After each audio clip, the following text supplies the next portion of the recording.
Right now, inside your body, there's a small organ working silently in the background.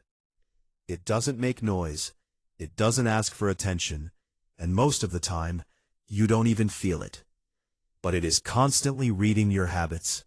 Every bite of food, every hour of inactivity, every moment of stress, and it responds in real time. This organ is your pancreas. Most people think it only reacts to sugar, but that's not the full story. Because inside your body, the pancreas is not just reacting, it is calculating. And here's what almost nobody realizes. There are moments in your day when your pancreas is under pressure non-stop, and other rare moments when it finally slows down. It gets a break, and that break changes everything happening inside your metabolism. Because what happens next is not obvious from the outside.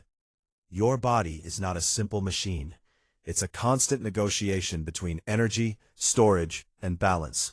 Think of your body like a massive city. Your bloodstream is the highway system. Glucose is delivery trucks carrying fuel. And your pancreas is the control center that decides how much fuel gets released, stored, or removed. Insulin is the message it sends. When you eat, especially carbohydrates, the pancreas goes into action mode. It releases insulin, it manages traffic, it prevents chaos in the bloodstream. But in modern life, this system rarely rests. Frequent eating, constant snacking, long periods of sitting, high sugar exposure. The pancreas is repeatedly asked to respond, again and again. No real pause. And this is where the hidden story begins. Because inside your body, over time, the pancreas doesn't just work harder, it works differently. Now watch this. The moment you stop eating for a while, and you begin something simple like walking, your internal environment begins to shift. At first, it seems insignificant. A gentle walk, a slight increase in breathing, a small rise in muscle activity. But inside your body, something important is happening. Your muscles begin demanding energy in a steady, controlled way. Not a spike, not a rush, just a continuous need. And this changes the entire system. Because now your body starts pulling more glucose directly from the bloodstream, without dramatic insulin spikes. And this is where it gets interesting. The pancreas begins to slow its signaling. Not because it is weak, but because the demand has changed. This is the moment your pancreas takes a break. And most people never notice it happening. But here's the part most people miss. That break is not inactivity, it is balance. When your muscles steadily absorb glucose during walking, your body does not need large emergency insulin releases. Instead, energy flows smoothly, like a river instead of a flood. And your pancreas finally shifts from emergency response into maintenance mode. Now imagine what that means over time. Less pressure on insulin production, more stable blood sugar, less chaotic energy spikes and crashes. But it doesn't stop there.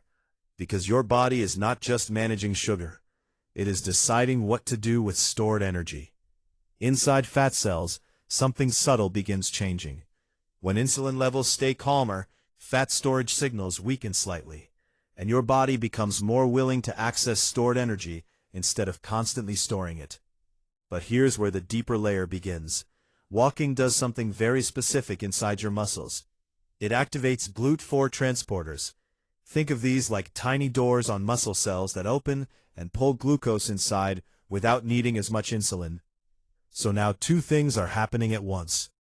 Your muscles are pulling in energy directly, and your pancreas is no longer forced into constant high-output insulin release. This is where balance begins. But this is also where most people stop understanding what is happening, because they think metabolism is only about food. It's not. It's about rhythm. Now watch this. During the first few minutes of walking, your body is still using available glucose in the bloodstream. Your pancreas is still active, but not overworked. Then, as movement continues, something shifts deeper. Your liver begins releasing stored glucose in a controlled way. Not aggressively, just enough to match demand. and your pancreas responds again, but with less intensity. This is coordination, not chaos. Inside your body, multiple systems are now communicating. Muscles requesting energy, liver releasing fuel, pancreas moderating insulin, brain adjusting perception of energy needs. It is a silent negotiation happening every second, and walking is what stabilizes it. But here's where it gets even more interesting. Around 15 to 20 minutes into walking, your body begins transitioning fuel usage. Muscles start increasing fat oxidation. In simple terms, stored fat begins contributing more to energy supply. And because energy demand is steady, the pancreas does not need to react sharply anymore. This is the closest thing your metabolism has to peace. Not shutdown, not inactivity, but smooth regulation. And this is the part most people never experience consistently. Because modern life interrupts this process constantly. Eat, sit, snack, sit again, stress, repeat. Each spike forces the pancreas to respond, again and again. Over time, that repeated demand can make the system less flexible, not broken, just overworked. But walking changes the entire pattern. Because walking is not a spike. It is a rhythm. And your pancreas responds differently to rhythm than to chaos. Now think about something deeper. Your pancreas is not just reacting to sugar levels. It is responding to your lifestyle tempo. Fast, irregular input creates pressure. Steady movement creates balance. And this is where the psychological shift begins. You are not fighting your body. You are setting its environment. Now watch what happens after the walk ends. Even when you sit down again, your muscles remain more sensitive to insulin for a period of time. Your cells are more efficient at absorbing glucose. Your bloodstream is calmer. Your pancreas does not need to immediately jump back into high alert mode. And this effect can last for hours, sometimes even longer with consistency. This is why people who walk regularly often report something simple but powerful. Less energy crashes, more stable focus, less intense cravings. Not because they are forcing discipline, but because their internal systems are no longer constantly compensating. Now let's go deeper. Long-term consistent walking creates what researchers call improved insulin sensitivity. This means your body can do more with less hormonal effort. That is efficiency.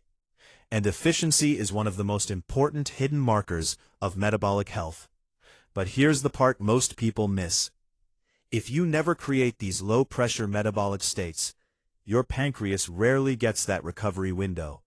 It stays in reactive mode. Not constantly extreme, but constantly alert.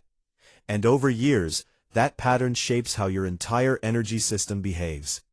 Now think about the opposite. A body that regularly experiences steady movement, stable energy demand, lower insulin spikes, more muscle-based glucose uptake, more predictable fuel usage. That body becomes more adaptable, not dependent on constant correction. Now the transformation becomes clear. Walking is not just about burning calories. It is about reducing internal noise. And when internal noise decreases, systems recover. The pancreas does not need to overcompensate. Muscles take on more responsibility for energy. The liver stabilizes output. The brain receives steadier fuel. Everything becomes more coordinated. And that is the real shift. Adaptation, efficiency, internal rewiring. Because your body is always learning from repetition. Now if you zoom out, something powerful becomes obvious. Your pancreas is not the problem. It is responding, always responding, to food, to movement, to stress, to rest. And when you change movement, you change the conversation inside your body. This is why walking matters more than it seems, not because it is intense, but because it is consistent communication with your metabolism. Now here is the final truth. Inside your body, nothing is random. Every system is responding to a signal. And walking is one of the simplest signals that tells your pancreas. You are not in emergency mode. You are not in chaos. You are in rhythm. And rhythm is where healing processes become easier to maintain. So the next time you take a walk, especially after eating or during a busy day, remember this. Inside your body, your pancreas is not struggling. It is adjusting. It is recalibrating. It is finally getting a moment where it doesn't need to fight constant spikes. It is simply following the rhythm you create. Your body is not broken. It is responding. And even something as simple as walking can change the entire internal conversation happening inside you. What surprised you most about what your pancreas is doing when you walk? Equals. Pa, pa, pa.